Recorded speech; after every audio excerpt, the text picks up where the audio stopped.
Donc ici on va voir une vidéo sur les évaporateurs, comment on calcule la surface d'un évaporateur et la température moyenne dans un évaporateur. Bon, la température moyenne, c'était un internaute qui me l'a demandé, puis j'en profite de faire le calcul de l'évaporateur avec. Allez, on commence. Alors les évaporateurs, donc qu'est-ce qu'on va faire? On va déterminer la surface d'échange de mon évaporateur en fonction d'une puissance. Donc on va déjà voir ce que c'est que l'évaporateur, puis après on va analyser ça. Alors l'évaporateur, c'est un échangeur qui absorbe de la chaleur, but final et principal de l'installation frigorifique. On va voir plusieurs évaporateurs. Ici c'est un évaporateur statique que l'on peut mettre dans un atelier de boucherie ou dans des endroits où les produits ne peuvent pas subir de courant d'air, comme les fleurs, les champignons, tout ça. On met des évaporateurs statiques. Vous avez ces tôles-là qui sont quoi? Le froid passe au milieu comme ça, bon ça va de là, ça descend, et ça c'est les écoulements, ça c'est incliné, ça va vers là-bas, ça c'est plus bas là-bas. Donc l'écoulement se fait là-bas. Il est logique d'apporter à son étude une précision et une conception faite avec soin. L'évaporateur est très important, ça va nous déterminer si on a bien respecté la température d'évaporation et la puissance. Parce que les deux sont liés pour avoir notre évaporateur qui soit adapté à la chambre pour sa température et son humidité, parce qu'on joue sur les deux rôles.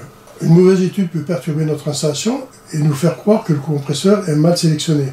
S'il est mal calculé, le compresseur, lui, on a l'impression que c'est le compresseur, ouais j'ai le compresseur qui ne va pas, et en fin de compte, non, pas du tout. L'évaporateur, comme le condenseur, c'est un échangeur thermique. Il est primordial qu'il y ait un bon échange thermique. Donc il doit être propre. Tout échangeur doit avoir un bon coefficient global de transmission thermique, K, qui est devenu Q maintenant, afin que le passage du flux thermique du milieu extérieur au fluide frigorigène se réalise. Alors la différence qu'il y a entre un évaporateur et un condenseur, c'est que lui, l'évaporateur va absorber la chaleur, et le condenseur, lui, va la rejeter. Donc pourquoi on dit absorber la chaleur? Parce qu'on ne fait pas de froid, on absorbe la chaleur. Pour une surface donnée de l'appareil, avec une différence de température la plus efficace que possible, entre la température du milieu extérieur à refroidir et la température d'évaporation du gaz. Alors l'évaporateur doit assurer le passage du flux thermique provenant du milieu à refroidir, donc par exemple d'une chambre froide ou d'un atelier, n'importe quoi, au flux frigorigène. Celui-ci absorbe ce flux à température constante, par libération de sa chaleur latente de vaporisation. Donc dans l'évaporateur, on verra le dessin tantôt, que la température d'évaporation pour un gaz pur, donc on ne rentre pas dans les gaz qui sont les gaz zéotropes dans la gamme 400, à part le 404, le 404 il a un petit glide, il a un glissement de 1 degré, 2 degrés, pas plus. Mais la plupart des 400 maintenant, surtout les 400 de maintenant, c'est une cata. Ils ont, ceux qui sont purs, ils ont une chaleur latente de vaporisation qui est la même pendant toute la longueur de l'évaporateur, sauf la partie finale où il y aura la surchauffe, mais qui n'est pas une grande partie.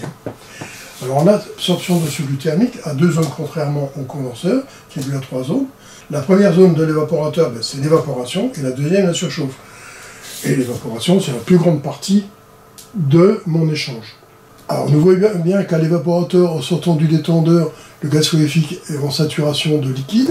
Plus on va aller par là, le liquide va disparaître de plus en plus pour s'évaporer et donner place à la vapeur qui est ici. Et à la fin ici, on aura notre petite surchauffe. Donc si on veut de A à B, évaporation, de B à C, surchauffe. Ça c'est le flux liquide, ça c'est la vapeur. Donc, détendeur, ça peut très bien être un capillaire, un détendeur thermostatique, un détendeur électronique, n'importe quel détendeur. Tous les détendeurs qui puissent exister. C'est un dessin, j'ai mis juste deux détendeurs ici. Alors l'évaporateur, l'air à refroidir, va passer comme ça. Par contre, le fluide frigorigène, lui, va passer dans l'autre sens. Donc tout échangeur, on essaye de travailler à contre-courant. C'est ce que l'on fait. Parce que c'est là qu'il y a le même échange.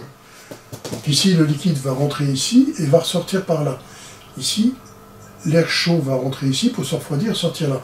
Donc c'est logique que l'air chaud rencontre le gaz le plus chaud ici, et plus il va descendre, il va se refroidir, il va rencontrer le gaz le plus froid. C'est ce qui fait l'échange.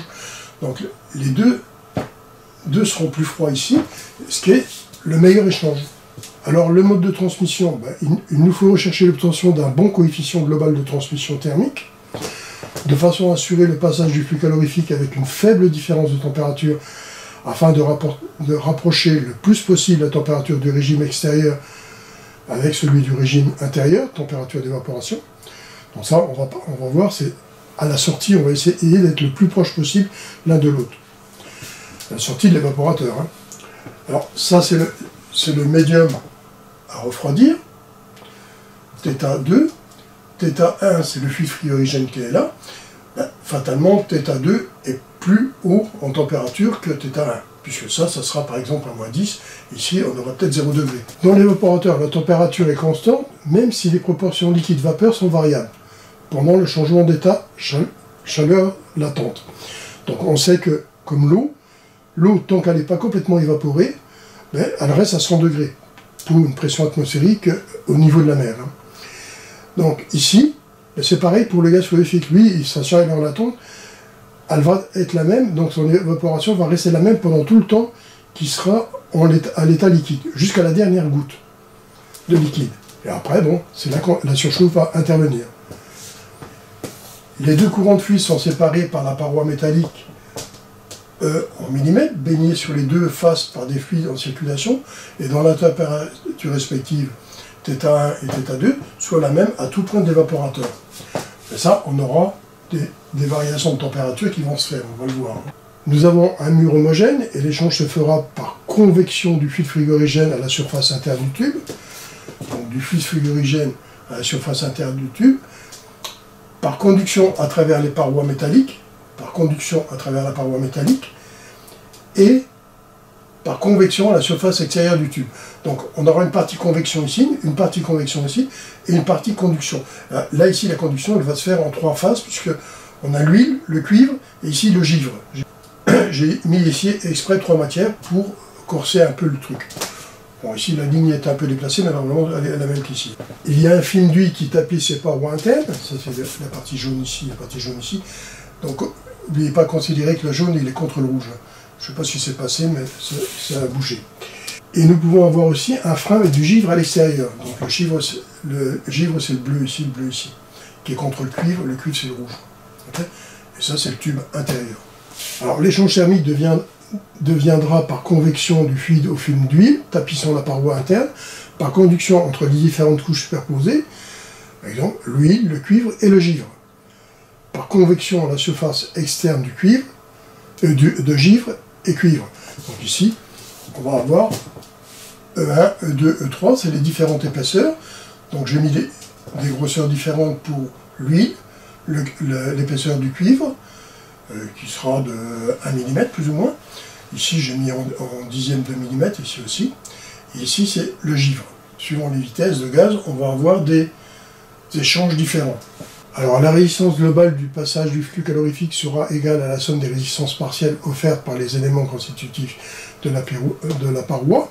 Somme totale, K est égal à la somme totale de 1 sur la somme totale de R. Donc c'est R1 plus R2 plus R3. On va voir comment on obtient tous ces R ici. Donc c'est 1 sur, on va voir 1 sur lambda 1, 1 sur lambda 2, 1 sur lambda 3. Ça c'est la prochaine formule qui suit. Voilà, la formule qui suit derrière. Dans les conditions exposées, nous obtiendrons en posant HCF, coefficient de convection du fluide frigorigène.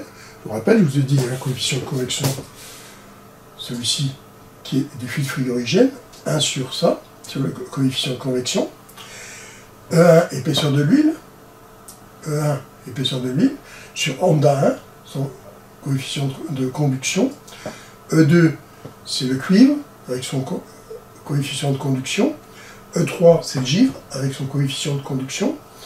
Et 1 sur HCM, coefficient de convection du médium à refroidir. Donc, ça, c'est le médium à refroidir, c'est dans la chambre, à la surface de mon givre. Lambda 1, lambda 2, lambda 3 sont les coefficients de conductivité thermique. K est exprimé en watts par mètre carré par degré d'écart entre θ1 et θ2. Les épaisseurs E1, E2, E3, épaisseur des éléments constitutifs exprimés en mètres. Donc ici, il ne faut pas oublier, il faut mettre ça en mètres, et ça c'est très important. On va se retrouver avec des virgules, vous allez voir. Lambda 1, lambda 2, lambda 3, coefficient de conductivité des éléments constitutifs en watts par mètre par degré d'écart. Les degrés d'écart, c'est les kelvins. HEF et HEM, coefficient de convection exprimés en watts par mètre carré et degré d'écart, Kelvin aussi. Le coefficient K nous indiquera la quantité de watts que peut absorber l'évaporateur par mètre carré de surface et degré d'écart entre le fluide et l'ébullition. θ1 et la température du milieu va refroidir θ2. Quantité de froid à produire ou de chaleur à retirer. La quantité de froid à produire par l'évaporateur dépend des conditions particulières de l'installation et est évacuée par le bilan thermique. Par convention, elle est désignée par phi, watt, kilowatt. Donc, ça, c'est la quantité de chaleur à retirer. Le coefficient global de transmission thermique K caractéristique de l'évaporateur à calculer nous indique quelle quantité de chaleur nous pouvons absorber par mètre carré de surface et par degré d'écart entre la température θ1 d'évaporation du gaz frigorifique et la température du milieu à refroidir θ2. Alors, surface en mètre carré, coefficient global de transmission qui sera en mètre carré par degré de différence.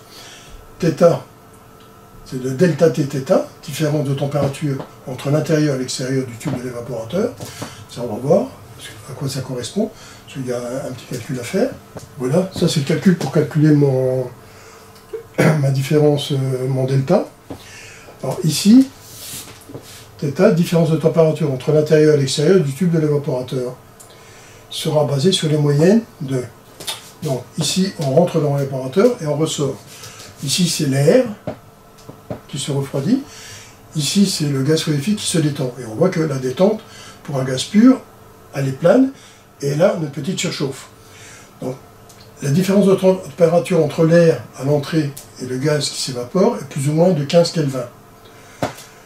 À la sortie, ici, on a 5 Kelvin, c'est plus ou moins ce que doit donner un évaporateur. Pour faire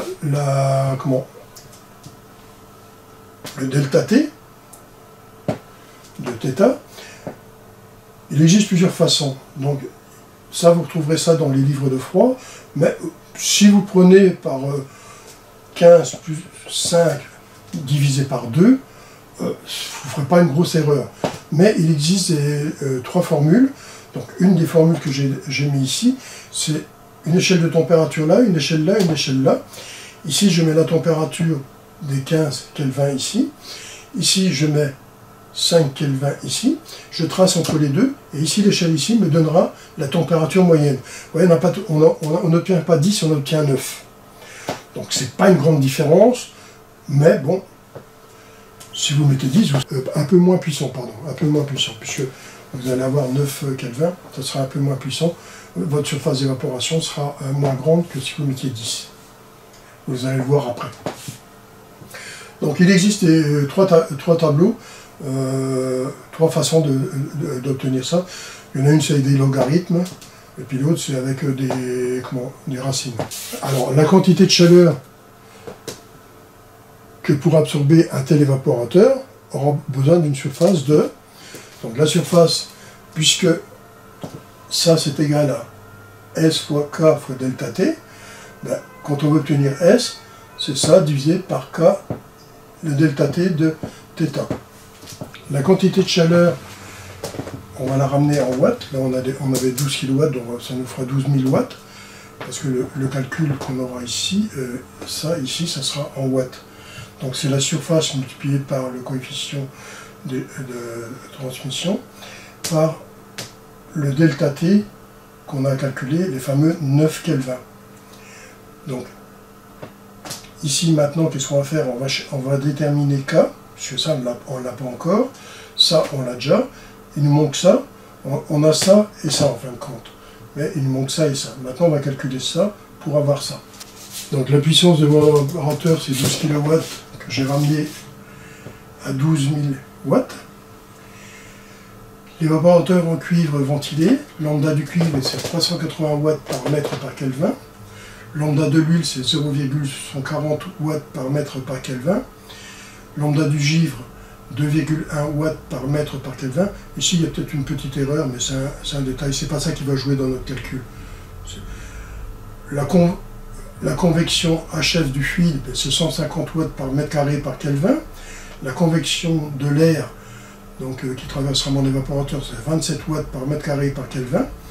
Donc quand j'applique la formule 1 sur 150, c'est ma convection ici. 0,01, c'est l'épaisseur de mon cuivre. Donc ça c'est les mètres, donc je suis en millimètres, sur 380 watts par mètre par Kelvin. 0,0001, donc là j'ai mis un dixième de millimètre pour quoi? 0,40 pour l'huile. Plus 0,005, 5 dixièmes, ça c'est le givre que j'ai mis, sur 2,1. Bon, j'ai mis un peu de givre, même si j'avais mis 1 mm, c'est pas ça qui changerait. Hein. Plus 1 sur 27, 1 sur 27 c'est la convection en watts de mon air. Donc tout ça, donc 1 sur 150, ça me donne 0,0666. 0,01 sur 380, ça me donne 0, avec 5 zéros et 263. 0,001 sur 0,140, ça me donne 0 avec 3 zéros, 71. Et ici, 0, avec 3 zéros, 238, c'est 0,005 sur 2,1. Et la dernière opération, 1 sur 27, 0,037. On obtient le total de tout ça, 0,0446 watts par mètre carré par Kelvin. C'est pour calculer la surface. Donc ça, c'est par mètre carré que la résistance. Simplement, c'est la résistance. Je cherche mon coefficient d'échange, c'est 1 sur R, puisque K est égal à 1 sur R. Donc j'obtiens 1 sur R, donc c'est 1 divisé par 0,0446 watts mètre carré Kelvin. Ça me donne 22,42 watts mètre carré Kelvin. Donc ça, c'est ce que me donne pour 1 degré Kelvin. L'échange que me donne l'échange, ce que absorbe l'évaporateur par mètre carré par degré d'échange. Donc les 12 000 watts, je les divise par quoi? Par 22,42 multiplié par 9, parce que j'ai 9 Kelvin de delta T. Là c'est pour 1, là c'est pour 9. Ça me donne 59,47 mètres carrés. Là j'obtiens une surface en mètres carrés. Bon voilà, la vidéo est terminée. Un petit point que je vais signaler, c'est que dans la surface que j'ai calculée, n'oubliez pas que dans la surface, c'est les tubes plus les ailettes, parce que les ailettes font partie de la surface aussi. Hein. Donc ce n'est pas que les tubes. Hein. Retenez bien ça. Hein. Allez, à bientôt. Hein.